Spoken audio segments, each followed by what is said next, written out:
Great day, everyone. I hope you're doing well. I'd like to welcome you to my Aisha Speaks Jade podcast, where I am your hostess, Aisha, also known as Jade. And we are in a new month, September. Woohoo! I don't even have the voice. Oh my goodness, but you get it anyway. So again, we are in a new month, September, and we are going to step through our struggles. Okay? Whatever that might look like on a professional, business, or personal level. We're going to step through our struggles and pivot with a purpose and be our best selves. So this evening I want to speak about do you want more success with little extra effort? I know I do. Any little extra effort, to get where I want to get to in every area or aspect in my life, I'm definitely open-minded to hear what it's like. I could try it, and if it doesn't work, that's okay. I have to push forward.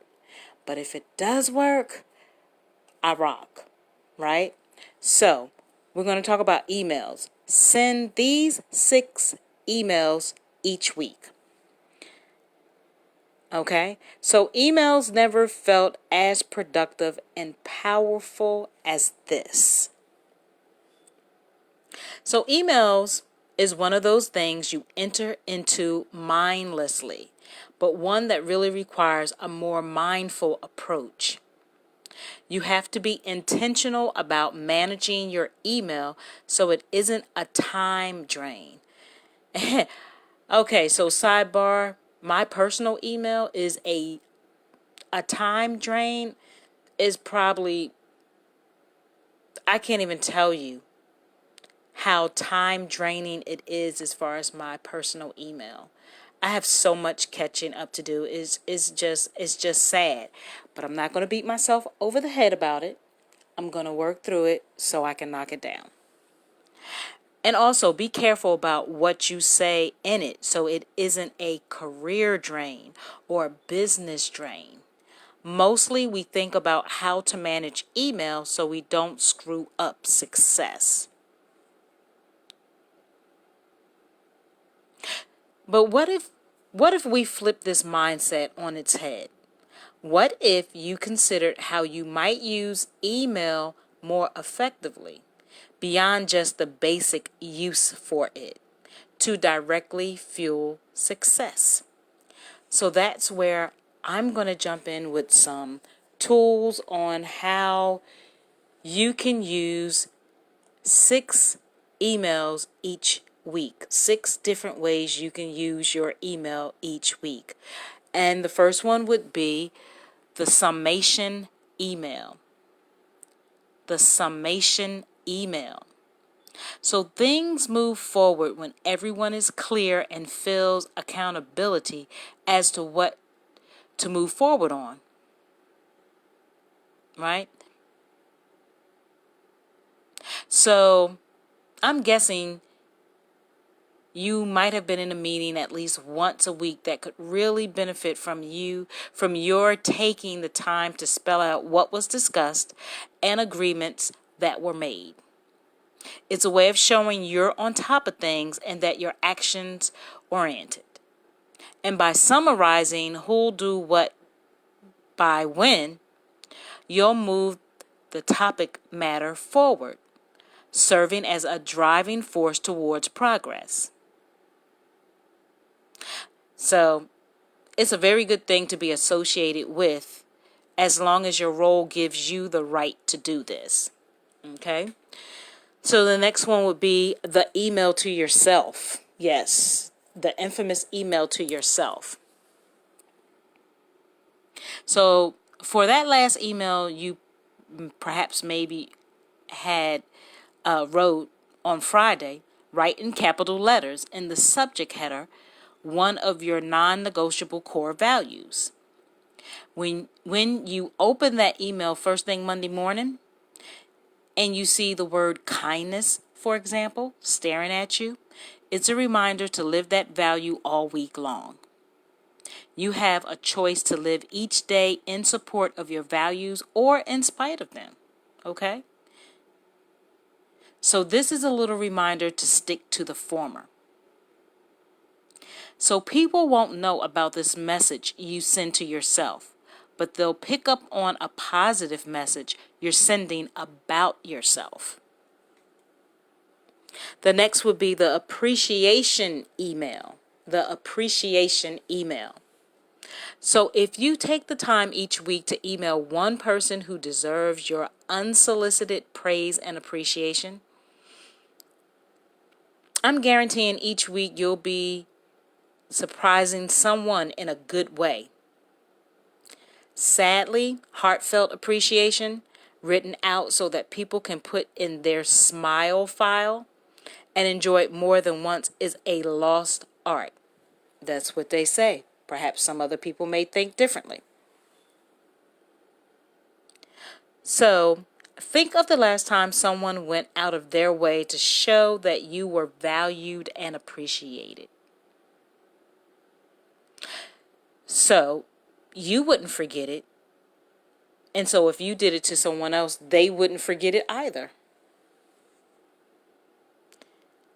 That kind of touch is not the kind of thing that people keep to themselves. They tell others about it, which isn't bad for your reputation either.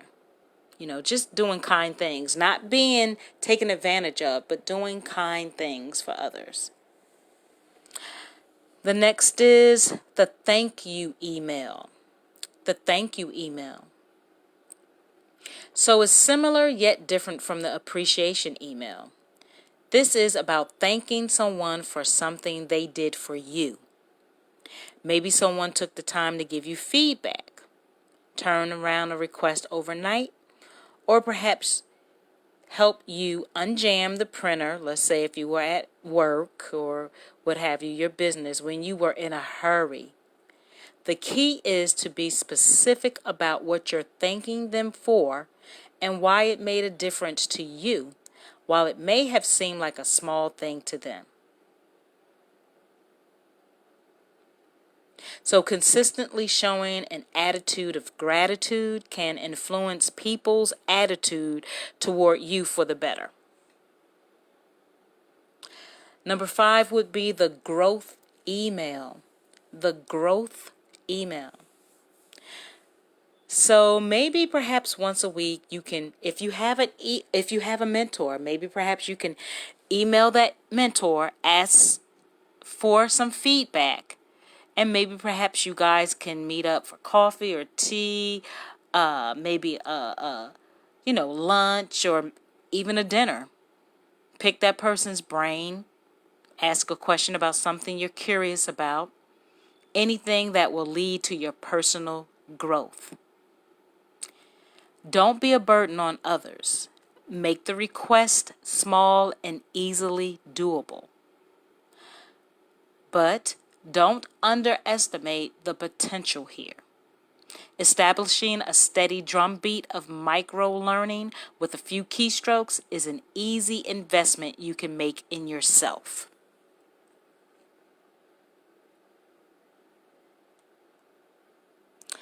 And number 6, email a friend for no reason. So perhaps you have an employee who is a really good friend or a best friend at work. I personally don't have best friends or friends, but I do have associates. I can count on probably one hand. I do have some people who are associates that are pretty cool, that maybe perhaps I can do that for myself. But please, by all means, if you have a best friend at work or a really, really good friend at work, that you can email that person once a week, send an email that simply serves to fuel the friendship. And don't limit yourself to just sending a friendly email just to coworkers, right? Any friend will do. Anybody that you feel like you trust enough that they're friends, best friends, associates, cool people, your road dog, your homeboy, your homegirl. anything like that, email them. It's not limited, okay?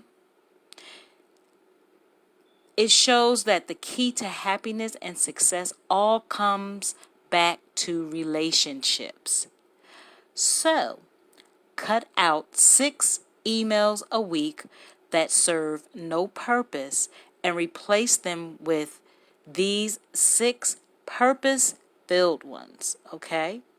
So, I spoke about emailing a friend for no reason.